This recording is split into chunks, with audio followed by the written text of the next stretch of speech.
ഇതിന് നമുക്ക് കുറച്ച് ചെമ്പരത്തി ഇതളുകൾ വേണം, പിന്നെ മധുരത്തിന് ആവശ്യത്തിന് പഞ്ചസാര, പിന്നെ വേണ്ടത് ഒരു അരമുറി നാരങ്ങ നീര്.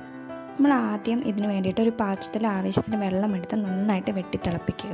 എന്നിട്ട് അതിൽ നമ്മൾ നേരത്തെ എടുത്ത് വെച്ചേക്കുന്ന ചെമ്പരത്തിയുടെ ഇതളുകൾ, ചുമന്ന 5 ഇതളുള്ള ചെമ്പരത്തിയാണ് എടുത്തേക്കുന്നത്, ആ ചെമ്പരത്തിയുടെ ഇതളുകൾ ഇട്ട് കൊടുത്ത് നന്നായിട്ട് ഇളക്കി കൊടുക്കണം. അപ്പോൾ അതിൻ്റെ കളറൊക്കെ നല്ലൊരു ഡാർക്ക് റെഡിഷ് കളറാവും. കറക്റ്റ് റെഡ് അല്ല, ഒരു പിങ്ക് അല്ലാത്തൊരു കളറാവും. എന്നിട്ട് ഈ ഇതളുകളൊക്കെ നന്നായിട്ട് വാടിയ പോലെ തോന്നും, വാടിയതുപോലെ ആവും. നമ്മൾ ഈ മിക്സാണ് അരിച്ച് പിന്നീട് മാറ്റിയെടുക്കേണ്ടത്.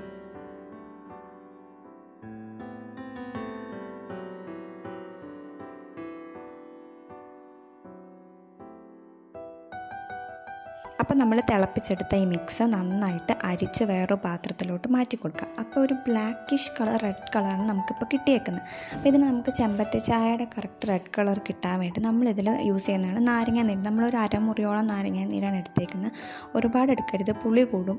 അപ്പോൾ നമ്മൾ ഈ നാരങ്ങ നീര് ഇതിലോട്ട് ഒഴിച്ച് കൊടുക്കുമ്പോൾ തന്നെ ഇതിൻ്റെ കളർ പെട്ടെന്ന് മാറിയിട്ട് നല്ലൊരു റെഡ് കളറായിട്ട് കിട്ടും. അപ്പോൾ ഇതിൽ അത്യാവശ്യം പുളി ഉണ്ടായിരിക്കും. അപ്പോൾ ഇത് കറക്റ്റ് ബാലൻസ് ചെയ്യാൻ വേണ്ടിയിട്ട് നമുക്ക് ഇഷ്ടത്തിനനുസരിച്ച് പഞ്ചസാരയും കൂടെ ഇട്ട് കൊടുത്ത് നന്നായിട്ട് ഇളക്കി കൊടുത്തു കഴിഞ്ഞാൽ നമ്മുടെ ചെമ്പരത്തി ചായ റെഡി.